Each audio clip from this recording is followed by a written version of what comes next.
Esse episódio tem um oferecimento de Cutelaria Simo, perfeito em todo lugar, e Precisão Aeroagrícola, sua aplicação em boas mãos. Agro e prosa, apresentação Divino Ronaldo. A minha entrevistada de hoje é Laís Abreu, que é doutoranda em reprodução animal pela USP de São Paulo. E o tema é IATF pode reduzir pegada de carbono na pecuária em até 49%. Como é que você está, Laís? Tudo bem? Tudo jóia, e com você, Divino? Tudo ótimo. Fiquei sabendo que você está no calor do Tocantins. Hoje eu tô pelo Tocantins e realmente calor, sempre calor aqui. Tá calor, e São Paulo faz frio, né?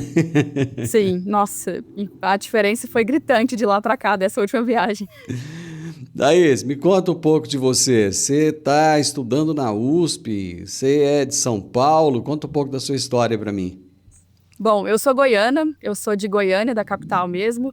Minha família, a questão de trabalho mudou algumas vezes, então a gente mudou para o Tocantins há alguns anos atrás. E eu optei por fazer faculdade no Tocantins. Eu sou neta de pecuarista, então meu avô, né, tem uma propriedade no sul do Pará, então já tinha um pouco da semente ali atrás, mas realmente acho que na faculdade eu me encontrei em reprodução e reprodução de bovinos. Eu passei por várias espécies, mas sempre voltada para reprodução, mas ali foi onde eu falei que realmente é o setor que eu quero atuar. E aí mudei para São Paulo para fazer pós-graduação e não parei mais. Então fui emendando muito na pesquisa, que é o que eu realmente gosto bastante de fazer. A sua graduação foi em medicina veterinária? Foi medicina veterinária, eu formei no Tocantins. Ah, bacana. Legal. Bem legal mesmo. E como é que começou essa pesquisa aí com o IATF? Então, né, é um pouco peculiar, né, para um pessoal que está um pouco mais distante dessa área. Sustentabilidade, na verdade, está um pouco em voga, então a gente tem visto em vários setores, mas para algumas pessoas ainda é um pouco distante da nossa realidade. Então, pecuária, IATF, né, como que isso se aplica. Mas, como a gente tem a nossa linha principal, como eu comentei, é a reprodução, mas a gente tem alguns braços que abrangem essa área que a gente pode atuar. Então, trabalhando muito com eficiência reprodutiva, de como otimizar alguns processos, e um perfil que o nosso laboratório, o nosso grupo de pesquisa tem é um viés um pouco mercadológico, trabalhos mais aplicados. Então, a gente começou a trabalhar com contas mesmo, cálculos para avaliar custos de produção, e entendendo um pouco dessa demanda do consumidor, de querer, né, buscar por um produto mais sustentável, de animais com certo cuidado em questão de bem-estar. A gente falou, olha, na verdade, tem alguns segmentos, alguns indicadores que são positivos para a área de custo, de como melhorar esse retorno para o produtor, e que também está associado com sustentabilidade que a gente poderia atuar, porque a reprodução está no início ali do ciclo da pecuária, né, na fase da cria. Então, se a gente otimizar esse processo, que na verdade ocupa bastante espaço dentro do setor, além de a gente trabalhar com a redução dessas áreas que podem ser destinadas para algo mais produtivo, a gente encurta um animal dentro de um período que também há um período ótimo, né? Muitas vezes a gente fala de intensificar, mas há uma faixa ótima para cada propriedade, em termos de custo-benefício mesmo. Mas nesses pequenos ajustes reprodutivos, obviamente que associado com outras demandas nutricionais, etc., a gente poderia ter ganhos em relação à sustentabilidade, além de atender essa demanda do consumidor que vem mais forte nesses últimos anos. Então, meio que surgiu dessas análises que a gente foi tendo mesmo, né? Olhando para o mercado e para a pesquisa. Eu achei interessante que você falou assim, há uma faixa ótima para cada propriedade. Isso é legal também, né, Divino? Então, nós entendemos que é óbvio que um atendimento, uma consultoria, algo personalizado vai trazer aquele retorno que a gente tanto busca. Quando a gente trabalha com pesquisa, a gente tenta validar os protocolos de forma que aquilo seja replicável para diferentes contextos. Então, você usa um protocolo que funciona em São Paulo, mas que também funciona no Tocantins, que funciona em Goiás e assim vai. Então, a gente tem essa visão de repetibilidade, mas há particularidades. Então, por exemplo, existem protocolos, níveis de se intensificar a reprodução altíssimos, né? Hoje já a gente tem tecnologia para fazer isso. Mas, dependendo do objetivo da propriedade, da estrutura que aquela propriedade possui, talvez aquela não é a melhor alternativa. Então, muitas vezes, quando a gente fala de intensificar, eu falo isso porque eu já fui questionado por produtores, porque a gente tem um bom relacionamento com o campo, e eu acho isso fantástico. Então, Laís, mas se a gente intensificar tanto, às vezes não paga, eu não tenho um retorno que eu gostaria. Às vezes eu investi muito e não tive esse retorno, porque há custo, né, nos insumos durante o processo. Então, nesse crescimento, nessa intensificação, aumentar taxa de desmame, na verdade, voltando até um pouco antes, reduzir a idade do primeiro parto, aumentar a taxa de desmame, dependendo da tecnologia que eu coloco nessa cadeia, eu posso intensificar até um tal limite que eu vou ter um retorno mais atrativo, que faça sentido para aquela propriedade. Em alguns casos, não. Mas independente do nível de intensificação, se eu quero otimizar o processo e ter essa visão mais sustentável, e aí no termo geral da palavra mesmo, social, econômico e ambiental, eu vou precisar intensificar. Então, realmente, é só qual nível de intensificação eu vou colocar naquela propriedade. Mas a reprodução ela vai ajudar esse cenário dessa forma. Você é aquela pesquisadora que coloca o pé no curral? Totalmente. Na verdade, eu acho que meu avô me via no curral já, ele fala, ai meu Deus do céu, uma menina dessa no curral. Eu falei, pô, mas é isso que eu gosto de fazer, então o senhor me ajuda porque a gente cresce juntos. Como diz o pessoal, cheirando a bosta de vaca. E tem que ser, né, Divino? Como que a gente sugere uma melhoria se a gente não conhece a realidade da propriedade, né? Então acho que eu parto muito dessa realidade mesmo. E é engraçado, porque quem gosta, gosta de verdade, né? E quem não gosta, não gosta também, né? Não gosta, acho que nem beira, nem chega perto, né? Isso é uma verdade. É verdade. Quem que é esse grupo que começou, que tá nessa pesquisa com vocês aí? Perfeito.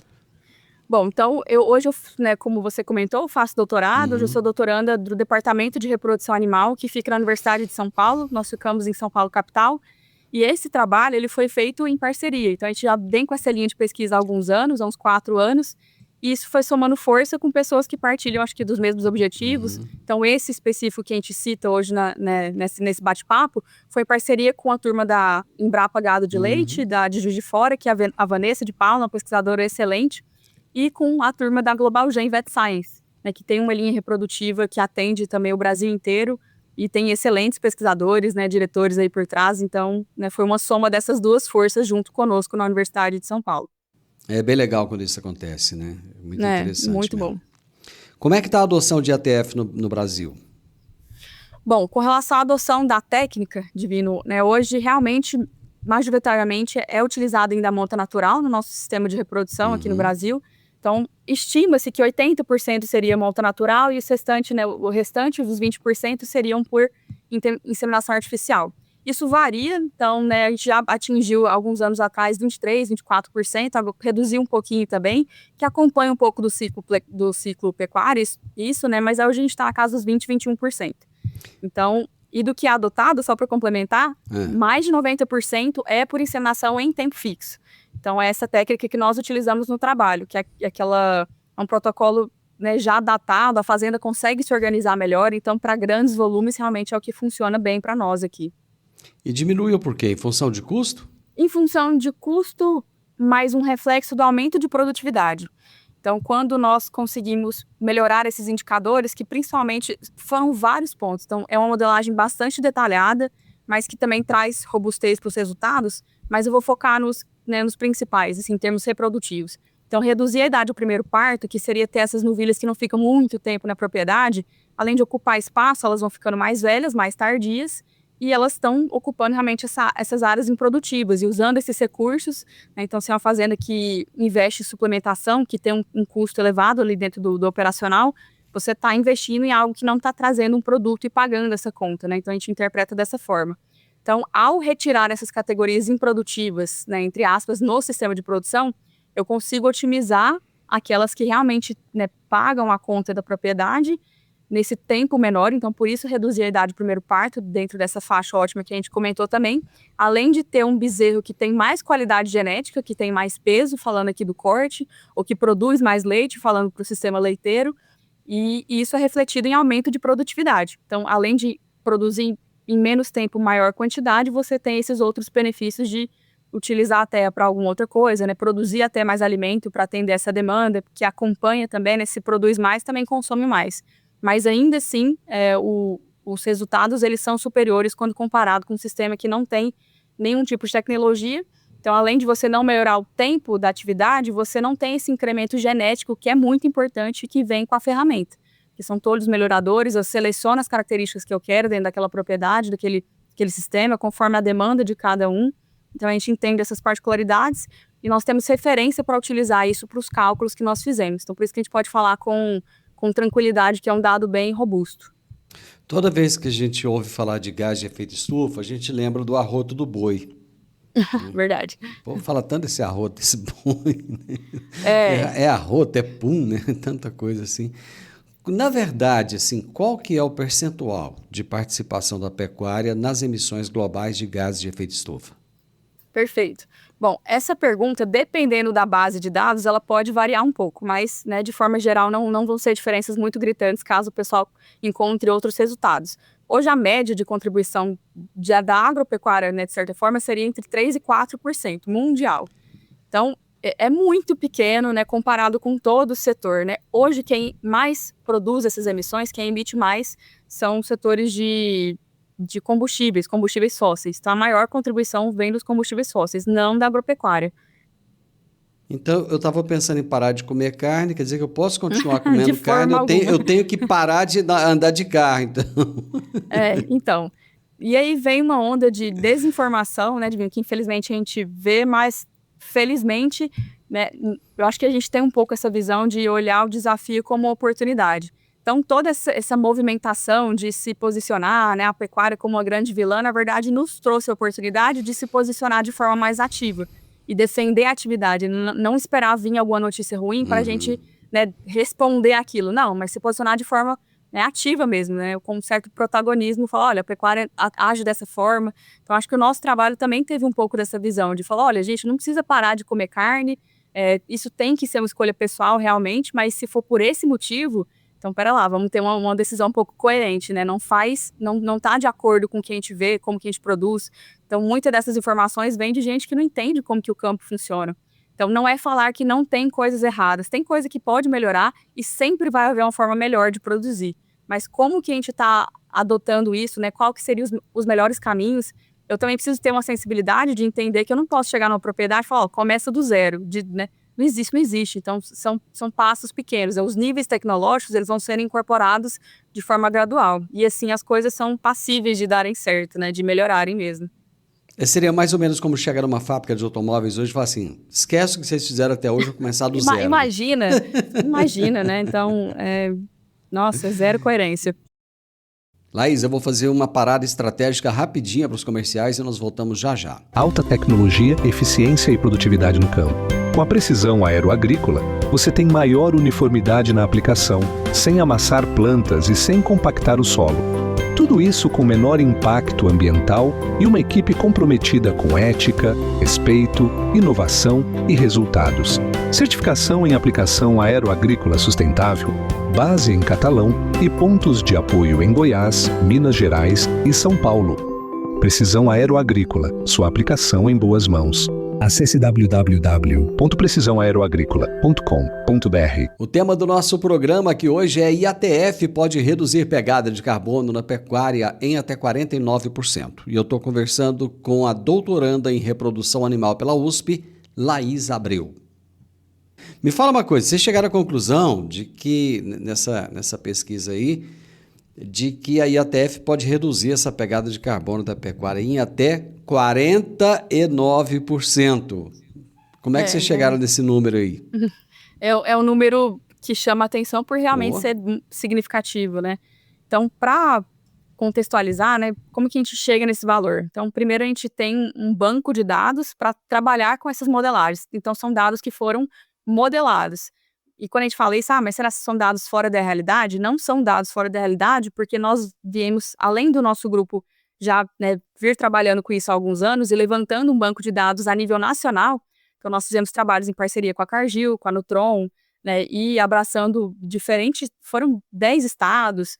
Então, entendendo diferentes realidades, tanto para o corte como para o leite, a Vanessa, que é a nossa parceira, também tem uma expertise, no caso dela, né, diretamente com o leite, mas que entende muito bem essas métricas, né, quais foram as premissas que a gente utilizou no estudo. Então, a metodologia ela é aceita internacionalmente, então a gente pode, isso é de base aberta, é super transparente, então o nosso estudo ele é comparável com qualquer outro estudo ao redor do mundo, e a grande vantagem é que os nossos dados eles já são tropicalizados. Então, são dados que refletem a realidade brasileira. Então, muitos estudos publicados que a gente vê, não é que eles não sejam bons, eles são bons e provavelmente nós utilizamos algumas fontes assim, né, para o nosso trabalho. Mas a gente vem desenvolvendo para que a nossa informação esteja voltada para a realidade do Brasil, que é muito diferente da realidade da Europa, né, por exemplo. Então, a gente vem construindo essa informação, a gente insere esses indicadores que trabalham com essa melhoria. Então, para isso, a gente precisa de 2 cenários, que é o cenário da monta natural, que nesse caso a gente, né, colocou as médias, que são as médias brasileiras de produção, e de um cenário intensificado com a ferramenta, e que aí você consegue, né, por utilizar a ferramenta e trabalhar com janelas menores, você vai ter realmente maior produtividade. Isso vai ser refletido nas emissões totais ao final daquele ciclo de produção. Então, geralmente, esse método, né, só para deixar claro aqui também, chama avaliação do ciclo de vida, ACV. E a partir da ACV, nós conseguimos fazer o cálculo da pegada de carbono.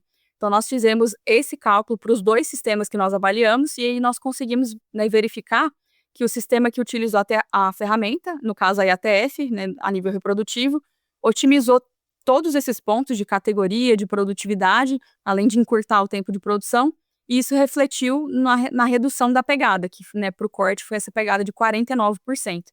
Então, por melhorar a reprodução, isso reflete no ganho genético, em todo o processo dentro do ciclo, que produz mais e num tempo menor, quando comparado com outro cenário, e por isso tem uma pegada de carbono menor. Pois é, só que nós vivemos num país continente, né? Um país que tem, igual a gente falou aí, de São Paulo para o Tocantins já deu uma diferença de clima, diferença de tudo, né? De relevo, de chuvas, de vários aspectos. Então, quando a gente pega de norte a sul do Brasil, de leste a oeste, nós temos todas as pecuárias, temos todos os climas, todos os relevos possíveis, né? Como trabalhar uma pesquisa com tantas diferenças? Uhum. Bom, é uma pergunta super válida também, né? Porque é difícil realmente quem teve a oportunidade de viajar, que seja de uma cidade para outra, de um estado para outro, que dirá, né, de norte a sul do Brasil. A diferença, ela é gigante, o que nos permite produzir tantas commodities, né? Essa é uma grande vantagem nossa. Então, em termos de estudo, por isso é importante, a nossa base de dados, ela tem informações a níveis regionais, que é o que nós possuímos hoje. Então, tem informações, Divino, para tentar deixar um pouco mais claro, porque realmente às vezes é um pouco mais distante a forma do cálculo para o pessoal. Então, tem dados que eu vou coletar diretamente da fazenda, porque eu posso fazer esse trabalho direto com propriedade e coletar essa informação, né, direto lá, quanto que produziram, etc. E tem informações que eu vou estimar. Então, nesse trabalho, nós trouxemos os dados dos protocolos comercializados pela Global Gen durante uma janela de tempo. Então, a gente extrapolou isso para 1 ano, porque o período de cálculo que nós trabalhamos é anual. Então, essa foi a base de dados. A partir disso, a gente estimou informações e conferiu se essas informações elas faziam jus à realidade. Como que a gente faz essa análise com o nosso banco de informações, que é coletado, onde a gente vem coletando essas informações ao longo do tempo em diferentes propriedades e diferentes estados. Então, por exemplo, se é uma fazenda em São Paulo, que por alguma razão precisa comprar insumos do Paraná, ela vai ter uma pegada diferente, porque tem essa movimentação, tem toda essa comercialização. Às vezes, se é um produto certificado, ele tem uma pegada menor também.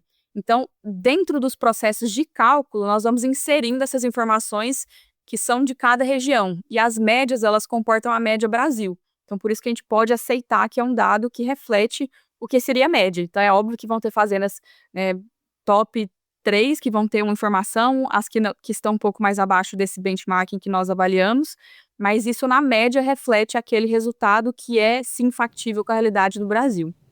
Por que a IATF promove uma redução tão expressiva da pegada de carbono na produção de carne e leite, quando comparado com, sei lá, por exemplo, com a monta natural? Bom, perfeito. Nesse questionamento, né, acho que o maior foco, para deixar isso, né, bem claro, seria realmente o aumento de produtividade.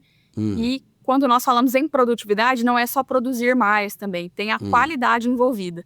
Então, né, até para deixar um parêntese de forma sadia, quando a gente fala de melhorar a reprodução, a ferramenta, a IATF, ela permite um ganho em um tempo muito menor, a gente acelera esse ganho genético, né, de uma forma muito intensa e muito positiva. Mas tem produtores que vão ser um pouco mais resistentes, vão precisar de um tempo para, às vezes, fazer alguma adaptação, então faz uma inseminação, faz um repasse com touro. Então, há cenários possíveis para cada realidade. Mas E existem produtores que trabalham com genética de touros, comercializam touros. Então, quando a gente fala só da ferramenta, parece que a gente condena o touro também. E não é isso, tanto que a gente precisa do touro dentro da IATF. Então, os bons touros, esses touros que realmente promovem o melhoramento, a gente busca entender a genética daquele animal para depois comercializar, isso é muito positivo, então a gente precisa disso. Mas quando a fazenda não sequer faz um andrológico, não sabe nem qual que é a qualidade que aquele touro imprime, eu não faço melhoramento genético, então talvez eu possa até estar piorando o rebanho. Então a gente tem uma estimativa de que apenas 8% dos touros aqui tem uma avaliação genética anual. Então imagina isso refletido na produção de bezerros a nível nacional. Então eu tenho muitos bezerros que eu sequer sei qual que é a qualidade genética daquilo ali. Então quando eu utilizo a ferramenta, eu já tenho um rastreamento, eu já tenho um planejamento para aquela realidade. Então além de aumentar a produtividade, porque eu aumento a intensidade de seleção, né, eu trabalho com lotes que eu realmente vou submeter os animais aptos à reprodução. Então, além dessa pressão e dessa genética envolvida, eu vou ter um bezerro nascendo no momento mais favorável que vai conseguir imprimir toda a genética que ele recebeu. Porque se eu também, né, tenho uma genética excelente, mas o ambiente não me permite desenvolver essas características, eu acabo por perder boa parte do processo. Então, a ferramenta, ela ajuda dessa forma, ela aumenta a produtividade, mas não só produzir por produzir. Eu tenho mais ganho genético ali, eu tenho qualidade que é expressa depois, né, com a criação desse bezerro, mas o ambiente ele já é projetado para ser naquele momento porque ele é mais favorável. Então, simplesmente eu melhoro a minha produção, eu melhoro todo o meu sistema e essa parte da sustentabilidade, ela é um ganho adicional nesse processo inteiro. Então, além de produzir mais, olha como que eu estou otimizando todos os processos. Então, é algo que vai ter que andar lado a lado com o produtor. Então, a gente consegue enxergar dessa forma. Eu fui numa fazenda ontem e conversando com o senhor, que é o proprietário lá, ele tinha acabado de comprar uns bezerros, né? Aí ele falou assim, nossa, eu sou porco demais para comprar bezerro. Eu falei, mas por que você é porco para comprar bezerro? Ah, eu chego lá, eu compro bezerro de qualquer jeito, eu não me preocupo com esse trem, não. Qualquer um tem lá. Manda. Aí eu falei, mas não seria lógico se o senhor comprar os melhores? Ah, mas é que o coitadinho que tá vendendo, quanto piorzinho é o bezerro, mais ele precisa de dinheiro. Ai, a gente abraça o produtor, né? Mas a gente precisa pensar nesses questionamentos, né? Então, assim, faz parte. No segmento leiteiro, o estudo apontou uma redução de 37%, né, nessa pegada aí por litro produzido. Existem outras práticas complementares que podem potencializar ainda mais esse resultado? Bom, existem, Divino. Então, dentro o sistema do leite e do corte, eles são bem diferentes, né? O que seria mais próximo, sim, do corte para o leite seria quando há um confinamento, algo do tipo. Mas, né, como você puxou o exemplo do leite, acho que isso é bem visível pro leite. Então, como é um sistema um pouco mais fechado ali, né, ou nos galpões, né, tem uma parte que poderia contribuir. Primeiro de tudo, a nutrição, ela tem uma influência muito grande. Então, trabalhar e no leite há uma preocupação realmente de ter uma nutrição de precisão, porque isso reflete, né, uma mudança muito pequena no cenário do leite, reflete absurdamente assim, na produção, isso é visto de ordenha a ordenha. Então, nutrição seria, né, uma frente muito importante que pode ser trabalhada e que vai ajudar, com certeza, além de aumentar a produção, porque o animal tem mais energia para direcionar essa energia para aquelas funções, que a reprodução é uma das funções que o animal tem para desempenhar. Então, além da nutrição, especialmente no leite, o manejo de dejetos, que é uma forma também, né, de trabalhar, utilizar às vezes aquilo para produzir energia dentro da propriedade, e isso influencia também em reduzir um pouco da pegada do carbono. Então, essas seriam duas grandes opções, trabalhar com a nutrição, seja na forma de plantar e produzir os alimentos, ou comprar esses alimentos, como trabalhar com o manejo de dejetos, que seria positivo até para uma própria energia, usar isso como energia para a propriedade, né? Esse manejo dos dejetos, eu acho que ele ainda é muito pouco utilizado no Brasil, não é? Isso para o leite, né, igual como eu falar, a gente tem um banco de dados, isso porque a gente visitou realmente fazendas de norte a sul, e para o leite isso era muito nítido, então a gente via, ainda que não fosse algo muito tecnificado, né, uma máquina que separe sólidos dos líquidos, tinha alguma engenharia para poder trabalhar com os dejetos e usar isso de alguma forma. Agora, para o corte já realmente não faz parte da realidade ainda, né, nos confinamentos já é outra realidade, como eu comentei, mas isso seria uma das opções. Realmente ela não é a de maior impacto, não. A de, assim, que contribuiria com grande dinamismo aí nessa análise. Mas seria uma forma de conseguir reduzir um pouco mais. Então, realmente, aumentar a produtividade seria o melhor canal, né? Dentro dessa margem que a gente fala, até onde dá para intensificar, né? Nesse momento, nesse planejamento de ano, enfim. Como é que essa adoção da IATF impacta no uso dos recursos naturais, que são tão importantes hoje, né? Como a água, a área de pastagem, por exemplo? Perfeito. Bom, então a gente comentou no comecinho da conversa também, Divino, que a cria, né, ocupa espaço, porque que ela está ali no começo do ciclo pecuário. Isso. Então, para traduzir isso em números, né, como que isso é distribuído hoje no Brasil. Então, o Brasil, ele é, né, dessa área imensa, e isso é dividido em floresta, pecuária e agricultura. Então, hoje se estima que a pecuária ela ocupa quase 3 vezes mais do que a área para agricultura. E dentro do que está da pecuária, então a gente vai dividir o ciclo dentro dessa área que a gente está comentando. Então, tem cria, recria e engorda. A área da cria, a atividade da cria, ela ocupa cerca de 70% da área. E o restante seria recria e engorda, esses 30%. Ou seja, se eu tenho uma atividade, né, parte do ciclo, que ocupa 70% de espaço, eu preciso pensar em ser mais eficiente, porque isso está me ocupando, isso é dentro da propriedade mesmo. Então, você imagina quantas vacas vão estar distribuídas, as categorias de novilha, várias idades, e essas novilhas que vão ficando mais tardias, porque elas demoram a entrar em reprodução, elas estão consumindo pasto, elas estão consumindo água, além dos remédios, porque, né, às vezes o pessoal mais distante não tem essa visão de que o produtor ele tem que prover todos esses recursos para os animais. Então, realmente, ela tem um custo para estar naquela área, ocupando aquele espaço, e ela não está conseguindo pagar essa conta, porque ela é tardia.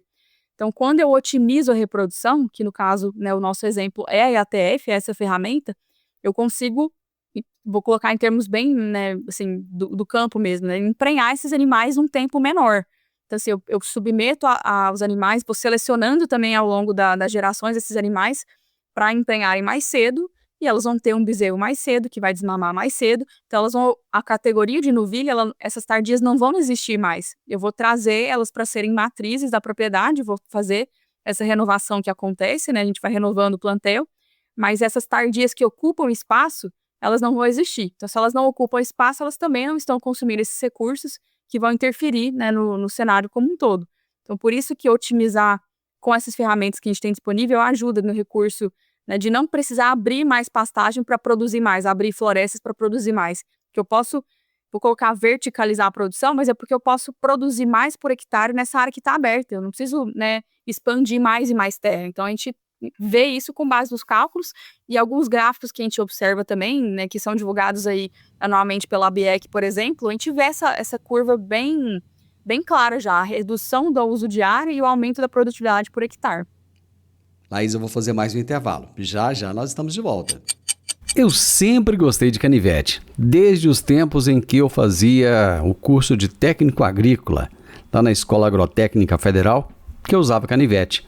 E agora eu tenho o privilégio de ter o meu canivete personalizado. Inclusive, tem um em formato de soja. É isso mesmo, é o canivete da Simo. Você gosta de canivete? Eu acho que vale a pena então você conhecer. Pra pescar, montar ou acampar, com canivete Simo você pode confiar. Lâmina de aço afiada e segura, com bainha de couro é qualidade pura. Canivete Simo pra você escolher, perfeito em todo lugar que você quiser ter. Canivete Simo pra você escolher, perfeito em todo lugar que você quiser ter. Canivete Simo, tecnologia a fio, perfeito em todo lugar. Muitas vezes a percepção que é passada à população, né, a respeito da pecuária e os gases de efeito estufa é totalmente equivocada. Eu estou conversando aqui com a pesquisadora, doutoranda em reprodução animal pela USP, Laís Abreu, que tem um trabalho seríssimo, muito relevante, e estamos falando dos resultados para vocês. Nós temos hoje um problema sério no Brasil de mão de obra, né? Na cidade e no campo, em todo lugar. Né? Falta gente para tudo. Gente tem, falta gente especializada, né? Para tudo. Na agricultura conseguiu se resolver muito esse problema, tecnificando, né? Sim. Mas sim. Na pecuária, eu não sei até que ponto. O uso da IATF demanda capacitação técnica específica por parte da mão de obra? Perfeito. Eu acho as suas colocações excelentes, Juliana. As perguntas são muito boas, porque é o que a gente realmente vê a campo, né? E a gente tem que trazer isso para a academia. Então, até um comparativo com a parte, né, o plantio, eu acho que é uma organização, eles encontraram um caminho muito feliz, assim, muito inteligente, que não tem outra opção. E na pecuária, não é que a pecuária seja desleixada, mas ainda há uma cultura que precisa ser renovada. Então, não é, né, eu sou assim, defensora de que a tradição ela é muito importante e tem que ser mantida. Então, há pontos que, né, que tem que ser passados para frente mesmo, mas há outros pontos que têm que ser inovados, porque há formas melhores de produzir e ter um retorno melhor. Então, quando nós trazemos isso para a técnica, para a EATF, não é diferente. Tanto que a EATF, a gente fala, a EATF teve essa redução, tal, é muito bom, mas a ferramenta por si só, ela não faz milagre. Então, se eu não tiver um bom técnico, a gente até tem esses dados de um outro aluno nosso também do departamento, Fábio, que mostra isso, que os resultados da ETF dependem, inclusive até do ano, né, porque realmente tem essas influências climáticas. Então, tem ano que chove menos, tem ano que chove mais, tem ano que tem muita queimada, tem ano que não tem tanto. Então, o ano, o profissional, o sêmen que é escolhido, né, a qualidade daquele, e o armazenamento desse material também, que não pode ficar lá de qualquer jeito. Então, sim, né, em termos de mão de obra, eu preciso de alguém qualificado e tem, né, excelentes cursos e super acessíveis hoje que vão ajudar a, né, assim, desempenhar a técnica da maneira correta. Então, não adianta simplesmente fazer de qualquer jeito, né, e eu que posso falar assim, estou no campo, conheço a realidade, às vezes a gente quer fazer muito rápido, tem um tempo, dá para fazer bastante animal ao longo do dia, mas tem que fazer com qualidade. Então, assim, se a equipe estiver harmonizada, né, o trabalho é um fenômeno. Mas precisa, sim, ter capacitação, senão não funciona. Eu gosto muito dessas prosas, dessas entrevistas, Laís, porque eu acho que assim, muita gente que está ouvindo começa... Sabe quando começa a mexer no cérebro virando aqui? Um pouco a chave. Começa a mudar, começa a pensar, às vezes aquilo que a pessoa sempre fala, isso não é para mim não, de repente ela fala, bobeira, mas será que não é? Então, para o produtor interessado em adotar a IATF, quais seriam as recomendações iniciais para implantar a tecnologia, assim, de forma bem eficiente e sustentável? Perfeito. Então, assim, sou um produtor, escutei nosso bate-papo, pensei um pouco melhor na técnica, por que não adotar? Então, primeiro de tudo, né, eu preciso conhecer o meu rebanho. Então, se eu não sei a quantidade de cabeças que eu tenho, as categorias, é fazer um inventário daquele rebanho, e aí ter um técnico para avaliar esses animais. Então, quais são as vacas, as novilhas, quem está apto, quem está em boa condição reprodutiva, que vale a pena manter no rebanho, quem que não é tão bom assim, a gente poderia selecionar, às vezes engorda, né, e faz uma reposição daquele animal. Então, fazer o inventário e selecionar esses animais. E aí, determinar qual seria a melhor estratégia para aquele rebanho. Então, assim, é um rebanho que está estável, eu quero crescer, então tem alguns caminhos, e a partir disso eu poderia, né, encontrar qual é a melhor estratégia. Eu não consigo, né, em termos financeiros, investir em 100% de IATF na minha propriedade hoje, mas eu consigo fazer uma IATF com um repasse, e para o ano posterior a gente pode traçar uma nova estratégia, porque eu já vou ter uma quantidade X de bezerros nascendo naquele momento, então eu atendo a minha demanda de vendas. Então, é realmente entender o rebanho, né, quantidade de cabeças, quem está apto, montar a estação reprodutiva, que aí vai mudar dependendo do estado que essa propriedade tiver. Então, se é no norte, né, pode ser que seja uma entre-safra ali. Então, vai depender de onde está, mas sabendo isso, é possível montar um calendário que, inclusive, facilita os meus funcionários a trabalharem melhor, porque eu já tenho dias específicos programados. Naquele dia tem implante, naquele dia tem retirada, depois tem inseminação, depois o veterinário volta e faz o diagnóstico de gestação. Então, já consigo alinhar, talvez, esse funcionário para ir para a maternidade, esse para ir para outro tal lugar. Então, eu consigo otimizar o meu manejo operacional total. Então, isso ajuda. Óbvio que há um custo, vou ter que colocar um touro, um protocolo, mas, né, tem muitas opções no mercado. A Global Gen, que faz parte desse projeto, é um excelente exemplo e é super possível. Então, assim, primeiro, né, entender o rebanho, traçar metas factíveis, não começar, né, com coisas impossíveis de ser alcançadas dentro de um ano, mas isso vai aumentar progressivamente e esses resultados eles vão pagar a conta de forma que o produtor com certeza vai animar. Então, só um exemplo, né, para fechar essa pergunta. A gente tem um trabalho, né, que é até uma estimativa, um cálculo do professor Pietro, que é o meu orientador, que a cada R$1 investido na técnica, com a técnica para reprodução, o produtor teria um retorno de R$4, em média. Então, assim, essa conta, ela se paga. Em termos de pecuária, não é algo a curto prazo, é algo que a gente vê a longo prazo. Mas esse retorno vem, então a qualidade vem, né, até o próprio posicionamento do produtor, como assim, ofertando melhores produtos para venda, é melhor. Quem que não quer vender um animal de qualidade e ter animais ainda mais superiores dentro da propriedade? Então, assim, tudo isso com a ferramenta é possível. E eu conheço produtores que trabalham com genética, produção de genética de touros, que usam a ferramenta também para reposição. Então, assim, há espaço para diferentes cenários. É realmente encontrar qual que é a melhor estratégia para aquele produtor. Show! Adorei conversar com você, parabéns por representar Adorei o nosso também, estado de Goiás lá fora, fazendo bonito, hein? Fazendo bonito. Pesquisa de gente grande, que bom. né? Muito Legal. bom, fico feliz. Laís, obrigado, viu? Foi um prazer Muito obrigada. conversar com você. Prazer. Vamos prosear mais vezes, viu? Por favor, ainda mais selo goiano, matar a saudade. Um abraço pra você, até mais. Abraço, até mais. Gente, que prosa boa, hein? Conversei com a Laís Abreu, que é doutoranda em reprodução animal lá na USP, né? Saiu de Goiás e foi para São Paulo lá fazer pesquisa de gente grande mesmo. E nós falamos sobre o resultado de uma pesquisa dela, né? Que ela faz parte, que diz que a IATF pode reduzir a pegada de carbono na pecuária em até 49%.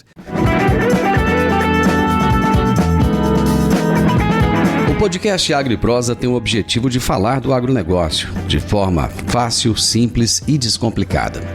Diariamente conversamos com os maiores atores do agro e abordamos os mais diversos assuntos de interesse de produtores rurais, técnicos, pesquisadores, profissionais da área e simpatizantes do agronegócio.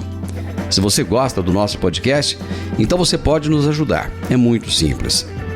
Basta seguir-nos nas principais plataformas de streaming e também no YouTube. Se você deixar um gostei, compartilhar os episódios e deixar um comentário, já vai nos ajudar muito a dar relevância tanto ao podcast quanto ao canal. E o mais importante de tudo, nos siga para receber notificações de novos vídeos e episódios. Um grande abraço para você e até a nossa próxima prosa.